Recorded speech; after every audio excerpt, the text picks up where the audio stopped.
ali e sambou lá, fez o maior escândalo, né?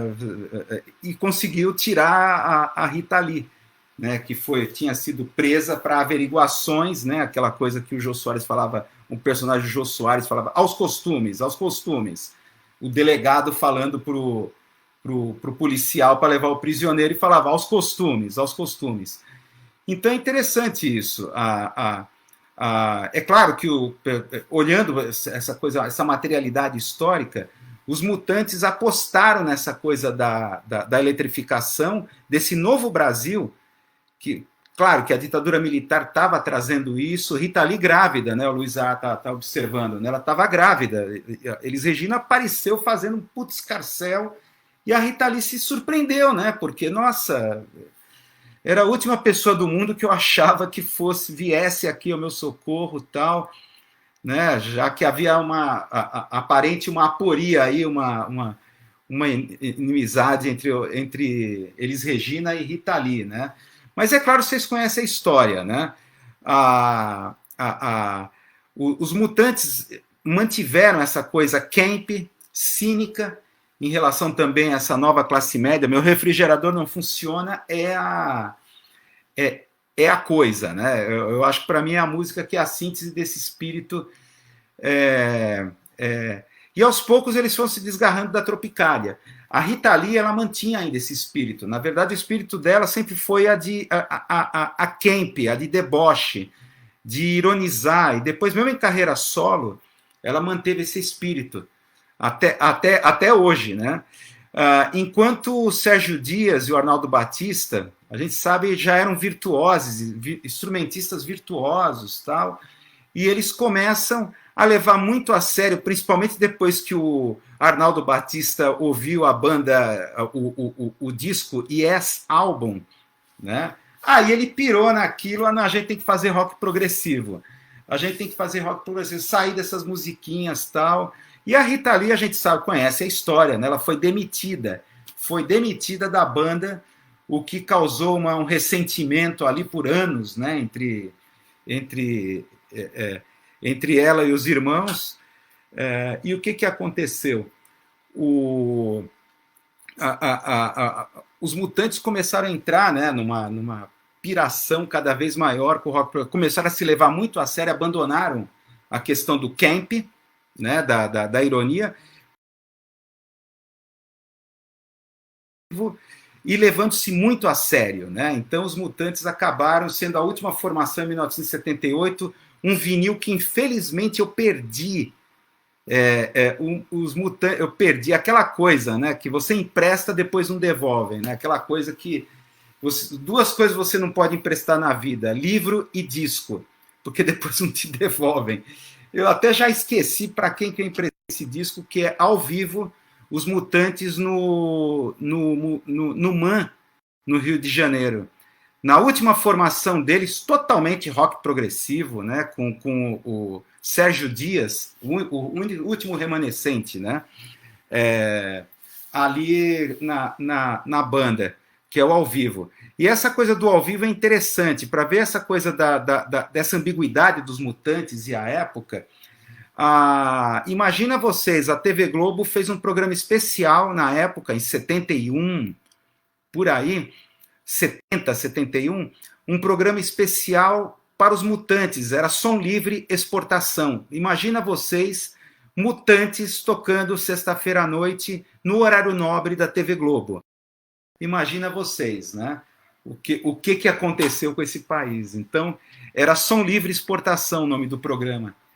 Então você tinha ali os mutantes como a banda fixa, né? Se não me engano, nesse programa. Som livre exportação.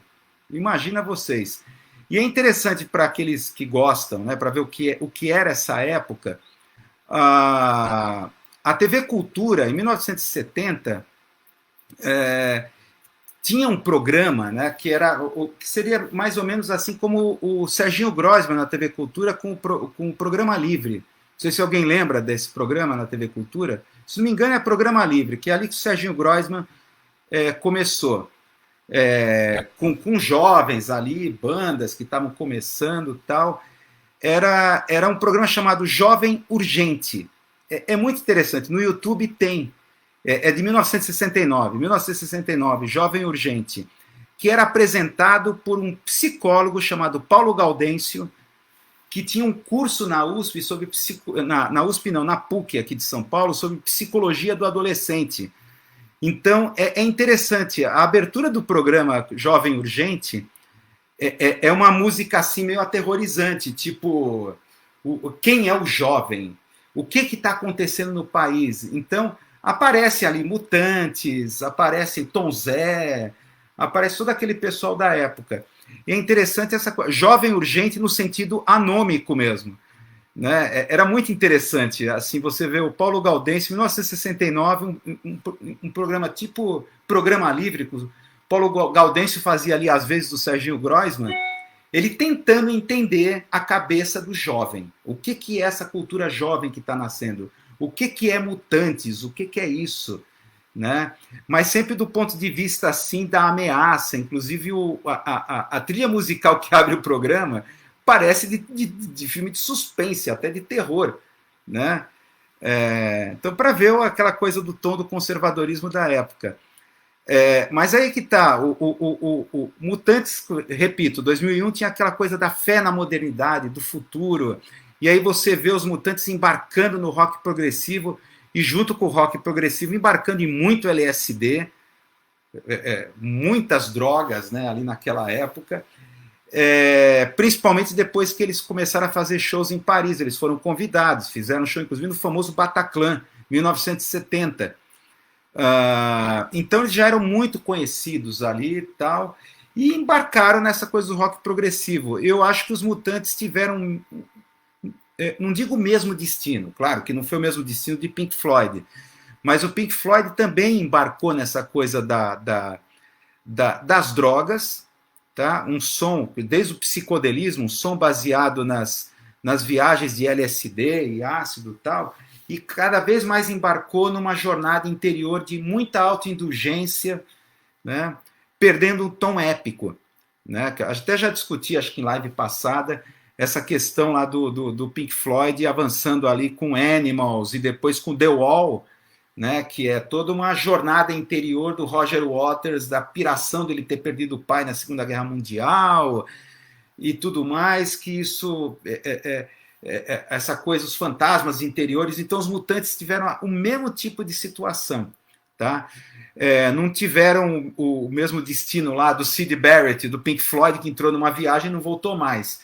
O Arnaldo Batista quase isso, né? Quase que ele não voltou de uma viagem. Ficou, se não me engano, o Arnaldo Batista ficou anos num sítio isolado em Minas Gerais. O cara pirou. Ele tinha um projeto pessoal dele de fazer como é que caixas de som valvuladas, uma coisa assim, doida, tal.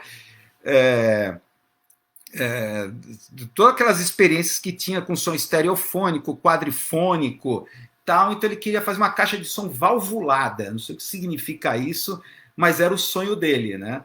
Então pirou. Então os Mutantes entraram uma coisa de autoindulgência e acabaram... E os Mutantes aqui no País dos Bauretes, né? Aqui, observaram aqui no chat. Se não me engano, acho que foi o último sopro com a Rita Lee, né? Que já dá para perceber nesse vinil que eles já estão embarcando para rock progressivo, tal. Se bem que você tem como cantor de mambo, que é estilo camp, ainda está respirando aí a Tropicália, muito por conta da Rita Lee, né? Que mantinha isso. Mas A Hora e a Vez do Cabelo Nascer eu considero a melhor música do álbum, que é um rock rasgado, já pesado, com pintas progressivas, mas que é essa coisa otimista, né, do cabelo crescer, as minhas cores, tal, essa coisa dessa esperança, dessa fé na modernidade, ali nesse tipo de som que eles traziam. A capa do disco dá para perceber que é uma coisa épica, né? Uma coisa, claro, que tem a coisa do psicodélico, muito psicodélica aqui por trás, né? Vamos até deixar aqui. Então é isso, né? É interessante ver isso, essa diferença entre os Mutantes. Os Mutantes, eles foram, digamos assim, o sinalizador de um novo Brasil que estava por vir. Tá? E é interessante, por curiosidade, né? A música 2001 é interessante. A música 2001 ela teve a participação de uma dupla sertaneja. Que você tem a música 2001 abre como eles cantando como se fosse uma dupla sertaneja. Justamente essa comparação entre o Brasil antigo e o Brasil do astronauta libertado, né? O dei um tiro no escuro, sou parceiro do futuro. É o Brasil que está por vir, que eles tinham a esperança disso, né? Teve a participação, vamos ver se eu consigo pegar aqui a informação desse grupo, o Zé do Rancho e Mariazinha. Zé do Rancho e Mariazinha. A participação dessa dupla sertaneja. Que aí que tá a coisa, o Zé do Rancho foi o pai não esqueci o nome, que foi a mãe, né? Casou com o Chororó. O Chororó era genro, né? Do Zé do Rancho, que aí a mãe da Sandy e do Júnior, né? Então temos aí nessa música o passado e o futuro, né? O futuro, né? Chitãozinho e Chororó, né? Vamos dizer assim. Eu prefiro aquele passado dos Mutantes do que esse futuro do neo sertanejo que apontou depois. E a gente sabe, né? Aí que tá. Você sempre tem essa coisa da música sendo a trilha musical de algum acontecimento que está ocorrendo no país. Então, o neo sertanejo surge ali com a ascensão do Collor, né? Do Collor de Mello. Então, você tem ali com a ascensão do Collor de Mello o fim do rock dos anos 80. Tá? O fim do rock dos anos 80 acaba com a ascensão do Collor de Mello, trazendo o staff todo da música neo-sertaneja. Né? Então é interessante. Assim